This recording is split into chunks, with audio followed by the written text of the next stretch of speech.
നേത്രം ദാനം ചെയ്യുക. ഈ അള്ളാൻ്റെ ഈ കണ്ണെന്നെ വേണം.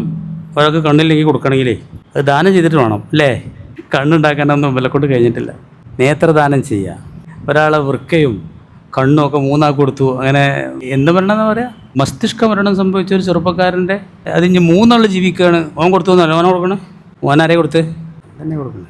ഇത് മനസ്സിലാക്കുമ്പോൾ അല്ലാഹു അക്ബർ എന്ന് കേട്ടാൽ അത് കഴിഞ്ഞിട്ടല്ലേ പിന്നെ കഷ്ടമുള്ളൂ. നിങ്ങളത് പറഞ്ഞാണ്. അതല്ല എൻ്റെ ഗൗരവം. പിന്നെ കള്ളാക്കിയിട്ട് എൻ്റെ ഗുരുതര എത്രയാണ്, എൻ്റെ ഗുരുതരാവസ്ഥ എത്രയാണ്. ഇതൊക്കെ അള്ളയാണ്. ഇതൊക്കെ ചെയ്തതിന് പകരമായിട്ടാണ് നമ്മളോട് നിസ്കരിക്കാൻ വേണ്ടി പറഞ്ഞത്. ബൈലാബിമ പറഞ്ഞത് കൂലി ആദ്യം വാങ്ങൽ കഴിഞ്ഞു. നമ്മൾ നിസ്കരിക്കാനുള്ള കൂലി സ്വർഗ്ഗമൊന്നുമല്ല, ആദ്യം തന്നെ എന്താ ഇതൊക്കെയാണ്. ഇങ്ങനെയൊക്കെ ആക്കിയില്ല അള്ളാഹുത്തല. ഇതൊക്കെ അള്ളാഹുത്തല നമുക്ക് അതിനാണ് നിസ്കരിക്കണത്. അതിൻ്റെ ശുക്രാണ്. കൂലി അള്ളാഹുത്തല ഓസാരമായിട്ട് തരുകയാണ്.